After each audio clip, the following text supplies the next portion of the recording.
LeBron James versus Kevin Durant. Supalpal ang inabot ni Booker kay LBJ. Ball kinain naman ang depensa ni Davis. Los Angeles Lakers versus Phoenix Suns.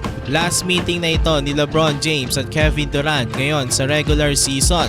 First quarter, first basket ng laban nanggaling kay Grayson Allen ng Phoenix Suns. Pero sumagot agad ng 3-pointer si Hachimura at LBJ who made the way sa harapan ni KD. Sa next possession ng Suns, naputatapan ni LeBron James si Devin Booker. Maaga ring nakadakdak itong si King James. Kaso after nyan, biglang pumatok ang opensa ng Suns. Nagkaroon sila ng massive run bago matapos ang first. Biglang init si Bol 7 points off the bench. Tapos Kevin Durant ginawa lang asintaan ng depensa ni Austin Reeves. Hindi talaga mapigilan ng Lakers ang Suns. Naka-buzzer beater pa si Grayson Allen from beyond the arc. Natapos nga ang first quarter, 45 points agad ang Suns laban sa 28 points ng Lake Show.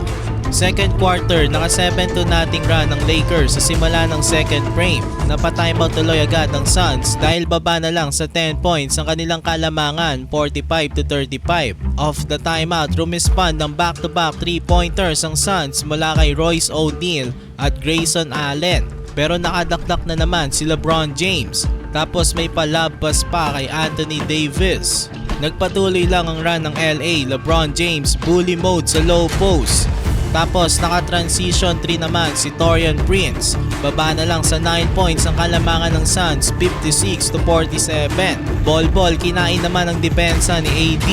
Spencer Dinwiddie finally naka-score naman na 3-pointer from the corner spot. First points nga ito ni Dinwiddie sa ball game. Pero at the half, lamang pa rin ang Suns, 72-63.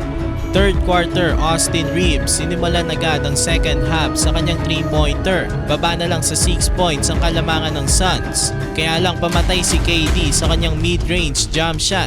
Tapos nakatres pa siya from the corner spot. Balik sa 14 points ang kalamangan ng Suns, 80-66. After niya, nakagawa naman ng run ulit ang Lake Show, 11-2 run. Classic LeBron James naka-steal at kumaripa sa fast break para sa slam dunk. Naibaba ng Lake Show sa 5 ang kalamangan ng Suns, 82-77. Tapos maya-maya lang nakapag-commit na naman ng turnover ang Suns. Nag-lead na naman tuloy iyon sa fast break dunk ni LeBron. After nga niya, naging back and forth na ang laban.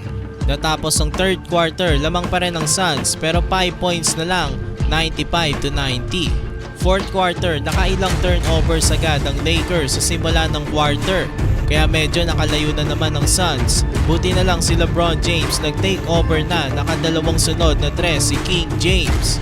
Kaya lang parating may counter ang Suns sa run ng Lakers. Grayson Allen at Royce O'Neal naging clutch para dito sa Suns. Dagger pa yung 3 ni O'Neal sa dulo ng fourth. Sinubukan naman ni LeBron James buhatin ng Lakers. Kaya lang kinapos sila sa oras. In the end, nanalong Suns 123-113.